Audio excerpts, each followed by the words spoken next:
Hi everyone, welcome to the second banner review, and this time around I'm doing things properly. So I've prepared a PowerPoint presentation again, and finally someone on Discord called this a lecture, pretty much as in university lecture where you usually also have PowerPoint presentations. I found this funny. But yeah, just a random tangent. So today we got the Lasswell Neo Vision Banner, and if you've watched my video on the Neo Vision units that are coming in February, they're pretty much right on schedule. I'm curious to see which unit we'll be getting next, whether it's the Mocking with Lasswell and Dragon, or whether it's the Raid with Dark Fina and Sol, and I believe Rain and Fina are also coming on that banner.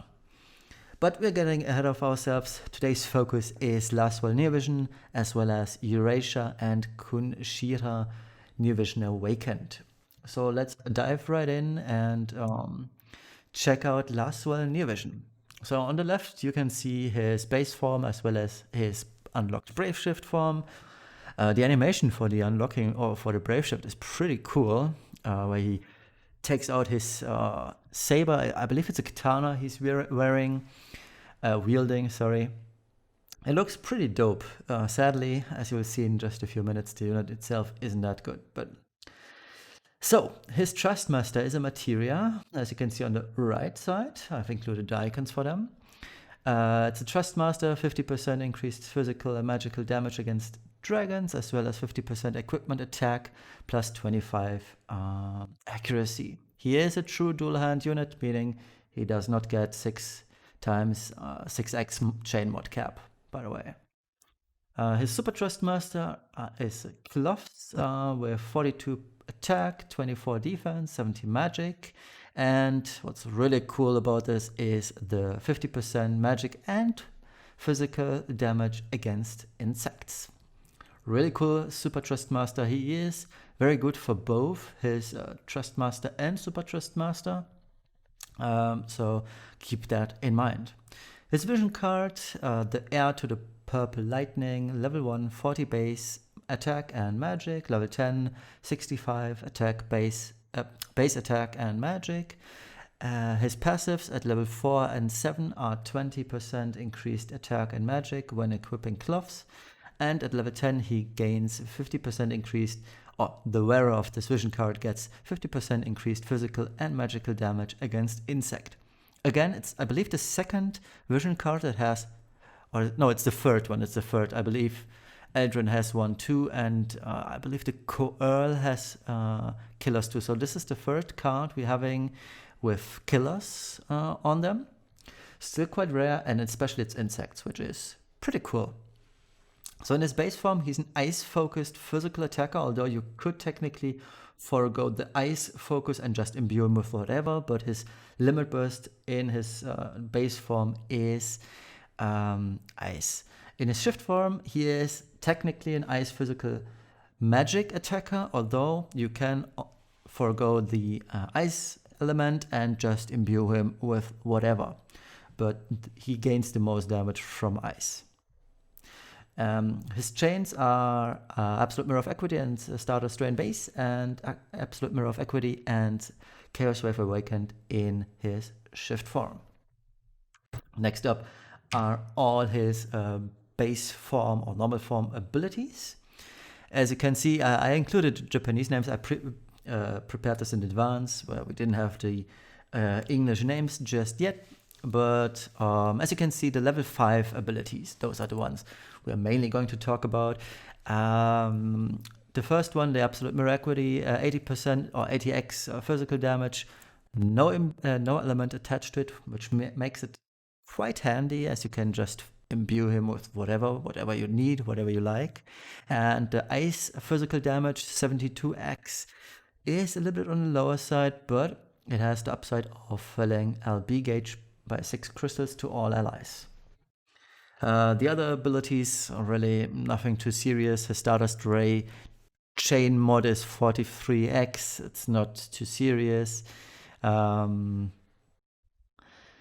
But yeah, what's cool about him is the ability where my mouse is hovering over right now, where he removes all stat effects from one enemy. This is not a perfect dispel, mind you. It would be cool if it were, but it's still something to maybe keep in mind for any fight.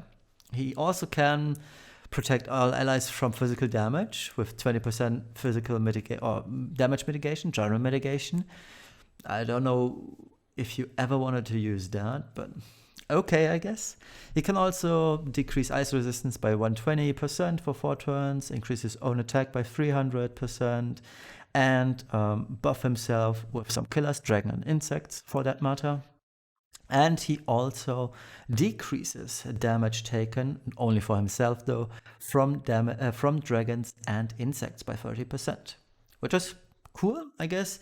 But he's kind of selfish, isn't he? It's only to himself. The upcoming units, the tag units, they do provide the same thing, but to the party, with the same values, even I believe so. Lasswell isn't that great, is he? His passives, immune to blind, paralyze, confuse. Pretty good, I guess. We had confuse on the last Dark Visions boss. Would have been handy on a few units. Terra. But yeah, his passives, nothing too really fancy. He has only 50% base LB, if I'm not mistaken. Yeah, only 50% base LB, and that is tag or coincides with his Trust Master or Super Trust Master equipped. So nothing too fancy here. His base form isn't that good, to be honest. While it's easy to gear, it is not that good. And you will see in a minute why. But first of all, let's check his Brave Shift. It's pretty much the same. As you can see, he has the magic with a star attached, meaning it's physical based damage. Mystic Cross is becoming Chaos Wave Awakened on the global server. Don't mind that. So his Chaos Wave Awakened physical magic attack is only a 72x, but it is non-elemental, meaning you can imbue him. Might be cool. I don't know about you, but 72x, that is almost the same level of bad as Saul, and we all know how bad Saul is these days. His physical damage is at 80x, which is okay, but it's useless for fights such as Chimera, for example. Now, what I don't really understand is why his add ice element is locked to his Grandis. Meaning he only has 12 turns of ice imbue. For example, if you're going to tackle Extreme Chimera today, Lasswell is not a good pick. His element imbue only lasts 12 turns. And what's even more concerning is that his wind imbue, while being the same, is absolutely useless. Lasswell doesn't even have a wind imperil. So why would you ever use his wind imbue if you do not? You have to bring an outside source of wind imperil, otherwise this whole Grandis ability is completely useless. I don't know what they were thinking with this, but it wasn't thought out. The other Grandis pretty much a copy paste from his base form. Physical magic damage against insects, dragon 150%, but he increases his LB damage by 150, which is pretty significant. It is still on the lower side of things. We've had Terra with 250, for example, or Sora equally as high, I believe. So he's on the lower side of things, and that makes his LB finish a little bit weaker. Even though if you're taking a look at the passive side of things, he does have innate 200% LB damage, 50% from his Trust Master, Super Trust Master equipment, if you're equipping this, and another 150 base from his regular passive.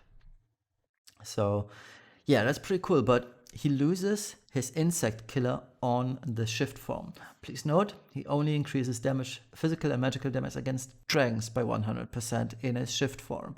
If you're taking a step back, as you can see, he has 150 against insects in his base form, which he loses in his shift form. But on the other hand, he's quite easy to gear. As you can see, he passively increases equipment attack and magic by 300%. And gaining 100% equipment magic or attack is pretty easy these days. And he has also a fair amount of attack and magic in base or innately at 200%. That is a lot, and he is very easy to gear. And as you can see, his limit burst hits hard. It's physical based magic damage 158x. That is pretty decent. But keep in mind, he can only buff himself by 150%. If it were 250%, he'd be probably the strongest magical finisher we'd have. Maybe Ibarra is a little bit better because of the bug, but counting Ibarra without a bug, he'd be the strongest LB finisher for non-evokers, before anyone gets mad about that comment. Okay, let's move on to the evaluation of his Trustmaster and Super Trustmaster. Now, as I've mentioned before, the Trustmaster and Super Trustmaster are very good. So, just to recap, his Trustmaster 50% increased magic and physical against dragons, 50% equipment through dual hand, plus 25 accuracy. So, it is a super good dragon killer Trustmaster. Ideally, you'd want this 3 or 4 times, just to make everything sure. It doesn't really matter whether you activate the true double hand part of the material or not. It's still 50% dragon killers, right? It's slot efficient, especially due to his, especially for true dual hand units. It is slightly weaker for magic damage dealers because it has an attack focus. For Magic DPS, Umbral Dragon Dark Fina, that is what UDDF stands for. Umbral Dragon Dark Fina Trustmaster is better here. If you're looking for substitutes for the Trustmaster, there are other options, right? We do have Fares, base Fares, not Neo Vision Fares, please keep that in mind. Base Fares, Trustmaster with 50% physical killer only, but no additional stats. We also have a Scarheart Trustmaster with the same stats as Fares, pretty much. On the STMRs, though, if you're comparing STMRs for dragon killers, they are a lot better, right? Noel's STMR provides 80% attack and 75% killers. We do have some options here, but again, comparing a Trustmaster material to a Super Trustmaster material isn't that fair of a comparison. So let's move on to the Super Trustmaster. Again, cloth slot, cloth and chest piece, 42 attack, 24 defense, 70 magic, and increased 50% physical and magical against insects. It is a super rare killer type and it has decent stats. It is the third equipment piece at all with insect killer and the first one to be on the chest slot. And the only other equipment pieces that also provide insect killer are scanning goggles, that is Eileen's STMR, and Grand Star, which is Chamber of Arms trial, I believe. Yeah, it's from the Chamber of Arms. And if you're looking for weapons, there's only physical killers on weapon slots.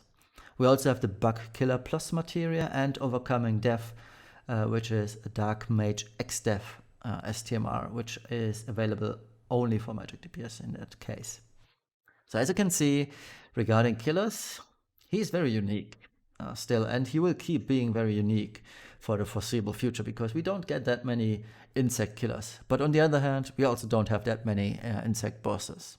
So there's only 2 that I can think of right now, and it's an insect boss, Magical in Dark Visions, number 11, that is our February. Yeah, I believe that is the February Dark Visions we'll be getting. We'll have an insect boss, but you can just one-shot it with Terra.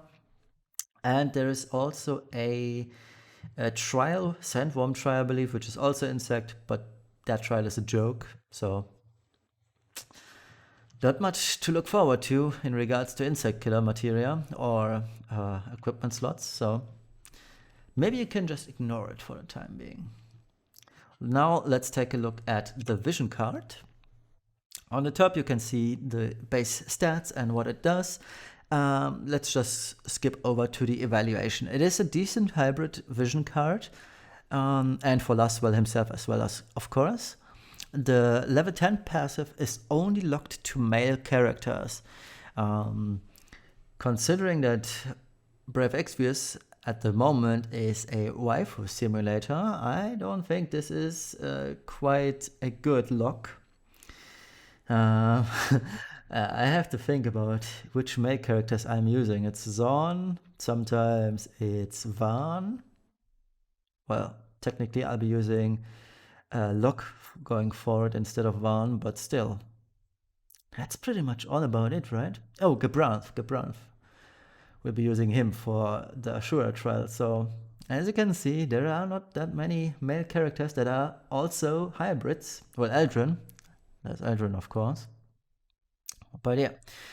Still, the level 4 and 7 passives are quite on the lower side of things. It's only 20% or 40% in general. For example, I believe that Starlight Elena's vision card provides far more than that. On the other hand, 50% insect kill is always welcome. So, it is something, right? And again, it's the third vision card at all that has killers on them. Right, now, next up is build and damage. And I should note here that the highest average burst damage that I've calculated here is being measured with only self buffs or debuffs that he can provide. Meaning I did not account for breaks. And if he doesn't have, for example, an amplify, I did not account for that, of course. It's only the things that he can do. So pretty much what he can do is buff himself 150% LB, 120 Ice Imperil has been accounted for, and a 300% attack or magic increase. So let's start off with his Brave Shift, because that is the most lucrative one here, as it nets the highest damage. So one of the downsides of Neo Vision Lasswell is that he cannot wear rods. Or finally, he also cannot wear cloth in his Brave Shift, which forces you to use Golbez armor. Oh, well, Golbez armor is pretty much best in slot anyway, due to its high magic, but you have to use his material. So the material you're seeing here, that is his own material. The Japanese name over here, that is his own material. It shows a killer slot. It doesn't look like that, I know.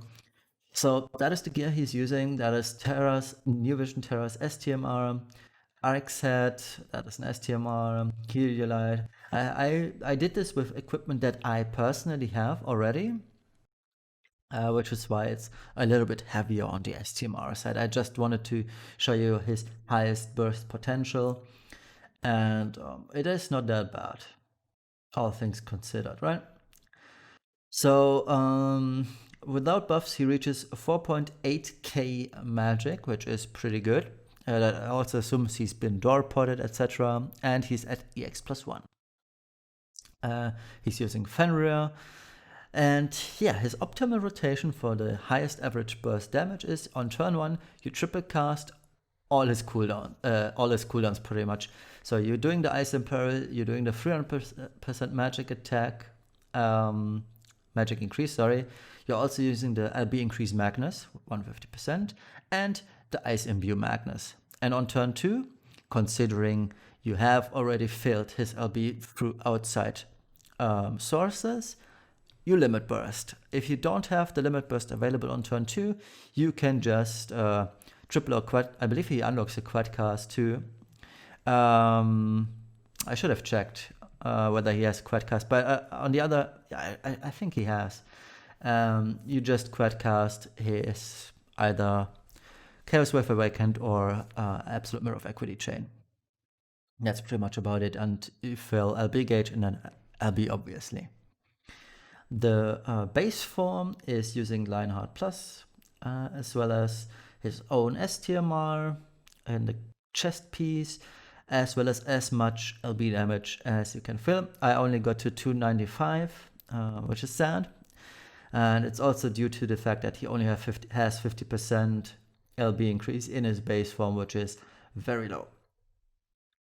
Still, the rotation and all that is pretty much the same. So on turn 1, you want to use his cooldowns, meaning the Ice Imperil and 300% attack increase, the LB increase Magnus ability for 150 increased LB, as well as LB fill. And hopefully on turn 2, you have his LB up and running, and you would just LB. And as you can see, he roughly deals 1.5 billion on his second turn, highest average burst damage, and the highest average burst damage in his normal form, his base form is 1.3 billion. So that is that sounds like a lot, but considering that, for example, Tifa or Terra get into the, well, especially Tifa, she gets into the trillions. That doesn't sound so good anymore, right? And let's check how he fares in the meta. On release already, so already today he's only number 4 in the DPS Magic meta. That implies that Neo Vision, Terra, Ibarra and Physalis are considerably stronger than Lasswell. His flexibility regarding elements is his greatest strength, but also his greatest weakness, as his mods are generally on the lower side. He is a weak LB finisher due to his 150% LB increase, while the mods are high on his magical or on his brave shift. The LB increase by 150 is the breaking point, which makes his LB not hit as hard as it could. He has the only thing he really has going for him is his rare killer type, but there are really no meaningful bosses where he'd shine. And he's an okayish off-banner pull solely because of his Trustmaster and Super Trustmaster. And generally speaking, what really is bad for him in his normal form, no 6x chain mod due to being true double hand, not dual hand. And his limit burst is locked to ice. And in his brave shift form, he can't wear rods or ropes, which is kind of eh. He also has no 6x chain mod cap in his brave shift. He loses the 150 insect killer in brave shift. And what I find the most infuriating thing is that you can only door pot him for plus 20 magic, while attack can be door potted for plus 22. Somebody explain this to me, but I don't see any reason in doing so. Okay. Well, that concludes pretty much Lasswell. Next up, let's check out our Neo Vision Awakened units. First up is Yuraisha. And if you've watched my NVA video, this will all of it will sound very, very familiar to you. So if you've seen that, you can just skip right ahead to the end where I'm evaluating the whole banner on itself and whether you should pull or not. Okay, but if you're new and watching this for the first time, let me just quickly explain what Yuraisha does in her base form. So she gains a few cool things. She gets a 100% physical and magical insect killer for 5 turns to all allies, and she also gains the same for dragons, which is pretty cool. The best thing about the Neo Vision Awakened for Yuraisha is the point where my mouse is hovering over, which is the ability that not only increases attack, defense, magic, and spirit by 250 for 3 turns, but it also steals all elemental imperils from all allies except herself. And what this does is pretty much, if you have used Beryl before, you know this ability, but if you haven't, she removes all imperils from your party and puts them on herself. This is highly slot efficient, for example, on White Dragon, where the boss imperils you on before even turn 1 starts. She could technically remove all the debuffs and keep them to herself, so that Charlotte, Phasey, or whichever magical tank you're using has an easier time surviving the first turn, for example.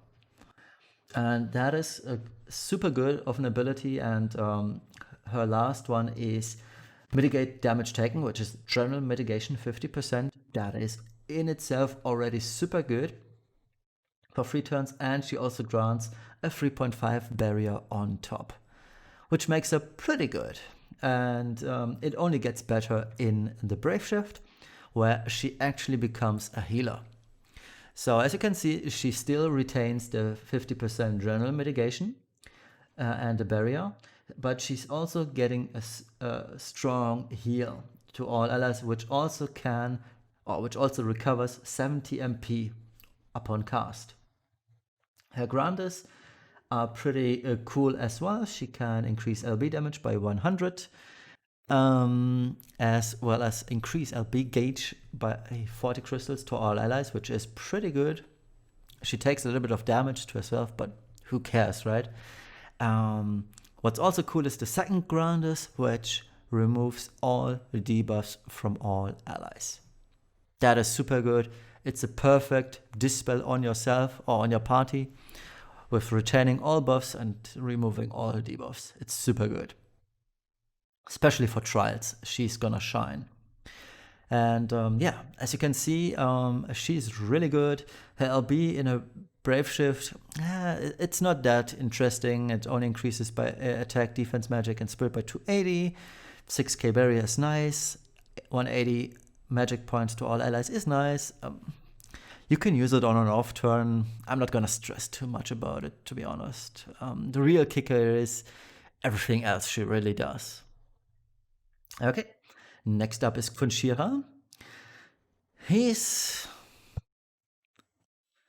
I don't know what to think of him. He's bad. Let's call it that way. He's a hybrid damage dealer. What's really cool is that he gains, as you can see on the passive side of things, the very first thing is he gains the 6x mod, chain mod cap with dual wielding. He does get 500 attack and magic static, which is telling you a lot how bad he was and still is.